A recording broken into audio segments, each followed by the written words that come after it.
Hello വിദ്യാർത്ഥികളെ, നിങ്ങൾ അറിയാത്ത ഒരുപാട് ക്വസ്റ്റ്യൻസും ആൻസറൊക്കെ PSC ടോപ്പ് വെച്ച ഇറങ്ങുന്നുണ്ട്. അപ്പം നിങ്ങൾ എന്തുകൊണ്ടാണ് സബ്സ്ക്രൈബ് ചെയ്യാത്തത്? കഴിഞ്ഞ സെക്രട്ടേറിയറ്റിൻ്റെ അറ്റൻഡൻ്റ് പരീക്ഷയിൽ ചോദിച്ചിരിക്കുന്ന ഒരു ചോദ്യമുണ്ട്. കേരളം ഉണ്ടാകുന്നതിന് മുമ്പ് എത്ര ജില്ലകൾ കേരളത്തിൽ ഉണ്ടായിരുന്നു എന്ന് ചോദിച്ചിട്ടുണ്ടായിരുന്നു. അത് 5 എണ്ണമാണ്.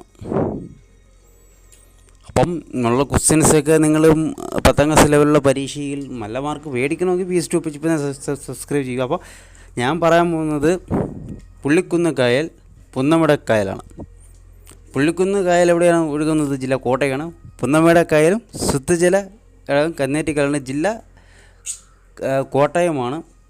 പതിക്കുന്നത് വേക്കൽ കായലും അങ്ങനെയുള്ള കായലുണ്ട്. ഇതെല്ലാം വിശദമായി പഠിക്കുക.